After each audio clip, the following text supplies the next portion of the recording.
திராவிட முன்னேற்ற கழகத்துக்கும் அண்ணா திராவிட முன்னேற்ற கழகத்திற்கும் மாற்றாக ஒரு அணியை தமிழ்நாட்டில் கட்டி அமைக்கணும் அப்படின்னு சொல்லி முயற்சி எடுத்த தமிழறிவு மணியன் நீலகிரியில் பிஜேபி கேண்டிடேட்டு போட்டியிடவில்லை அப்படிங்கிற சூழலில் இப்போ சொல்றாரு, மின் உற்பத்தி அதிகரித்தால் நாளைக்கு மின் தட்டுப்பாடு நீங்கிவிடும், கார்மேகம் கருணை கூர்ந்தால் நீர் வந்துவிடும். அதனால இந்த ரெண்டு பிரச்சனைக்காக நீங்க அதிமுகவை தண்டிக்கிறது அவசியம் இல்லாதது.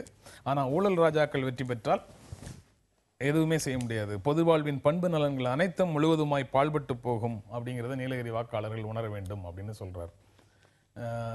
இந்த தொகுதிக்கு அவர் சொல்ற ஃபார்முலா மற்ற தொகுதிகளில் எக்ஸ்டெண்ட் ஆகிறதுக்கான வாய்ப்பு இருக்கா? இருக்கு.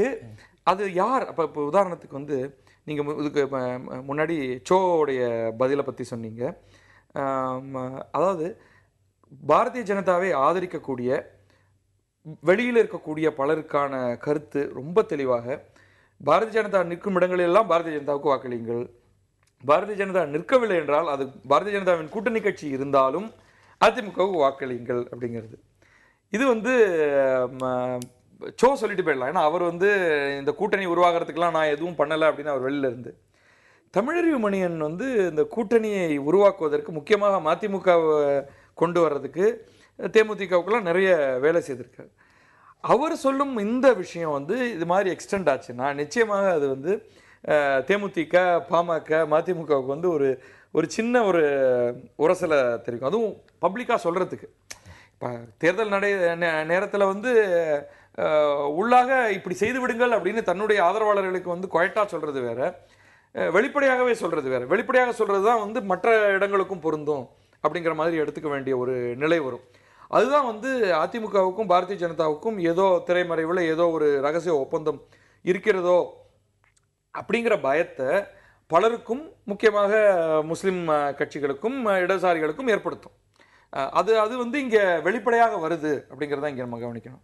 நீங்க எப்படி பாக்குறீங்க அந்த ஸ்டேட்மெண்ட்? முதல்ல பத்ரி ஒரு கேள்வி கேட்டாதுக்கு நான் பதில் சொல்ல விரும்புகிறேன். அதாவது ஏன் தலித் அமைப்புகளை, இஸ்லாமிய அமைப்புகளை ஒன்று திரட்டுவதற்கு நீங்களே முயற்சி செய்யவில்லைன்னு ஒரு கேள்வி கேட்டார். ஆனால் நீங்கள் பார்த்தீங்கன்னா தொடர்ச்சியான அப்படிப்பட்ட முயற்சி, இப்போ தீண்டாமை ஒழிப்பு முன்னணி என்று ஒரு அமைப்பை ஏற்படுத்தி அதன் மூலமாக தலித் பிரச்சனைகள் பலவற்றை தீண்டாமை இல்லை ஒரு சின்ன முடிச்சிடறேன் அப்படிப்பட்ட அதுபோல் சச்சார் குழு அமைக்கப்பட்டு அதனுடைய அறிக்கை அதற்காக மாநாடு என்று தொடர்ச்சியான முயற்சிகள்.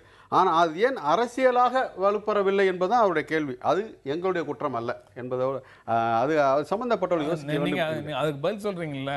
நீங்க அவங்களுடைய ஏரியாவுக்குள்ள, அந்த கட்சிகளுடைய செல்வாக்கு நிறைந்த பகுதிக்குள்ள நீங்க ஊடுருவுறதாகத்தான் அவங்க நினைக்கிறாங்க. நீங்க அவங்க பிரச்சனையை எடுத்து கையில எடுத்து போராடுறதையே அவங்க பலர் அப்படித்தான். அதான் அப்படி அவர்கள் நினைப்பது என்பதுதான் தவறு. அந்த பிரச்சனையை எடுத்து போராடுகிற போது அவர்களுக்கு தானே பலன் கிடைக்க போகிறது. இணைந்து போராடுகிற போது தானே மாற்றங்கள் ஏற்படும் என்கின்ற சிந்தனை அவர்களுக்கு வர வேண்டும். அப்படி வரவில்லை என்பதுதான் வருத்தத்துக்குரிய ஒரு விஷயம். ஏன்னா அது அவர்கள் தான் பதில் சொல்ல முடியும். ஏன் அப்படிப்பட்ட முடிவுக்கு வரவில்லை என்று அவர்கள் தான் சொல்ல வேண்டும். ஒன்று. அடுத்து இதை பொறுத்த வரைக்கும் சொன்னது போல ஏற்கனவே ஒரு மக்கள் மத்தியில் அப்படி ஒரு சந்தேகம் இருக்கிறது. இது ஒரு விதமான ரகசிய உடன்பாடு அங்கே ஏற்பட்டிருக்கிறது. இன்னும் சொல்ல போனால் அவர் குருமூர்த்தி அவர்கள் அந்த வேட்புமனு தாக்கல் செய்யப்பட்ட விதத்திலே அந்த ஏற்பட்ட தவறு என்பது கூட திட்டமிடப்பட்ட ஒரு தவறு தான் என்றெல்லாம் கூட குற்றச்சாட்டு இருக்கிறது. சொல்லப்போனால் அந்த நாடகத்தை முழுமையாக செய்துவிட வேண்டும், அறகுறையாக விட்டுவிடக்கூடாது என்பதற்காகத்தான் ஒரு வழக்கு என்பதாக போய் அந்த வழக்கு அந்த மனுவும் தள்ளுபடி செய்யப்பட்ட அந்த நிலைமையெல்லாம் அப்படியெல்லாம் ஏற்பாடு செய்யப்பட்டிருக்கிறது என்று ஊடகங்களில் பேசப்பட்டிருக்கிறது. இப்படிப்பட்ட விவாதங்கள் அந்த கருத்து வந்திருக்கிறது. ஆனால் இதை பற்றியெல்லாம் அது பாட்டு போட்டு நாம் நம்முடைய அடுத்த வேலையை பார்ப்போம் என்பது போல இப்பொழுது தமிழறிவு மணியன் இவ்வாறு அறிவித்திருக்காக இந்த சந்தேகத்தை மேலும் இது ஊர்ஜிதப்படுத்துகிறது. இந்த சந்தேகம் வெறும் சந்தேகம் அல்ல, உண்மையிலே இதற்கான சாரம் இருக்கிறது என்பது இப்போது தெரிய வருகிறது. அந்த மாதிரி ரகசிய உடன்பாடெல்லாம் பெரிய பெரிய கட்சிகள் எல்லாம் செய்ய முடியுமா என்ன?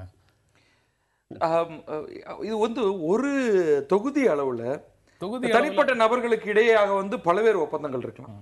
ஏன்னா நம்ம இவ்வளவு பெரிய அரசியல் கட்சிகள்லாம் இப்படி கூட தப்பு பண்ணுவாங்களா? அது இதே மாதிரி தான் சிதம்பரத்தில் பாட்டாளி மக்கள் கட்சியோடைய வேட்பாளர் தொடர்பாக ஒரு விஷயம் நடந்தது. இப்போ இதெல்லாம் ஏன் நடக்குது? அவர்களுக்கெல்லாம் இவ்வளவு வக்கீல்கள் இருக்காங்க, ஒரு விண்ணப்ப படிவத்தை சரியாக நிரப்பி தர முடியாதா? இது 3ஆம் தேதி கையொப்பமிடப்பட்ட அந்த இதெல்லாம் எங்கேயோ இடத்துல ஒளிச்சு வச்சு அடுத்த நாளைக்கு கார் பிரேக் டவுன், இதெல்லாம் நம்பக்கூடிய மாதிரியாக இல்லை. அது அவ்வளவு முட்டாள்தனமாக நடந்து கொள்வார்களா அப்படின்னு. இதை வெளிப்படையாக வந்து நாங்கள் நீலகிரி தொகுதியில் யாரையுமே நிறுத்தி வைக்க போவதில்லை அப்படின்னு அவர்களால் அனௌன்ஸ் பண்ணியிருந்திருக்கலாமே அப்படின்னு கூட நமக்கு தோணுது. பட் பெரிய கட்சிகள் இந்த மாதிரிலாம் வந்து டீல் போட மாட்டாங்க அப்படிங்கிறதும் சொல்ல முடியாது. நன்றாகவே அவர்கள் இந்த மாதிரிலாம் டீல் போடலாம். இல்லை டீல்னா வந்து இந்த ஒரு தொகுதியில் போடுற டீல் பற்றி கேட்கல, த்ரூஅவுட்டா வந்து ரகசிய ஒப்பந்தம் அப்படிங்கிற மாதிரி சில சமயங்களில் வந்து அது பேசப்படாத எழுதப்படாத ஒரு ஒப்பந்தமாக இருக்கலாம், அல்லது இரண்டு கட்சிக்கும் இடையே ஒரு பாலமாக செயல்பட்டு கொண்டிருக்கக்கூடிய ஒரு நபர் வந்து இப்பொழுதைக்கு இப்போ நம்ம எல்லாருக்குமே வந்து ஓரளவுக்கு இது குறித்து தெரியும் நினைக்கிறேன். அஇஅதிமுக வந்து தமிழகத்தை பொறுத்த வரைக்கும் தனியாக நின்றால் நிறைய வாக்குகளை பெற்று நிறைய இடங்களை பெறலாம்.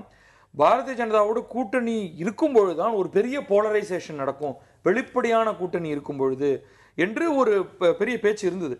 அதனால தான் வந்து வெளிப்படையாக இல்லாமல் அவர்கள் தனியாக அந்த வாக்குகளை போலரைஸ் பண்ணாம தனித்தனியாக நிற்போம், அதன் பிறகு பார்த்துக் கொள்ளலாம்னு ஒருவேளை அவர்கள் பேசியிருக்கலாம். நிகழ்ச்சியை நிறைவு செய்கிற இடத்துல இருக்கிறோம். ரொம்ப சுருக்கமாக இந்த மாதிரி போயிட்டு இருக்கிறத பார்க்கும்போது பலமுனை போட்டி அப்படின்னு நம்ம சொல்லிட்டு இருந்த தேர்தல் களம் கடைசியில் போலரைஸ் ஆகி இருமுனை போட்டி அல்லது மும்முனை போட்டிங்கிற லெவலுக்கு வந்து நிற்கிறதுக்கான வாய்ப்பு தான் இருக்கா? இல்லை, இப்போவே அது ஒரு மும்முனை போட்டி தான். நம்ம நண்பர் கோவித்து கொண்டாலும் சரி, 3 கூட்டணிகள் தான் இன்றைக்கு தமிழகத்தில் வலுவாக இருக்கு. அது தேர்தலுக்கு பிறகு அது வந்து ஒரு 2 ஆகிவிடும் அப்படிங்கிற மாதிரியான ஒரு கெஸ் தான் இப்போதைக்கு நம்மளால பண்ண முடியும். இந்த நிகழ்ச்சியில் பங்கேற்று உங்கள்கிட்ட கருத்துக்களை பகிர்ந்து கொண்டதற்காக புது புது நிகழ்ச்சி உங்கள் இருவருக்கும் நன்றி தெரிவித்துக் கொள்கிறது. மீண்டும் சந்திப்போம். நன்றி, வணக்கம்.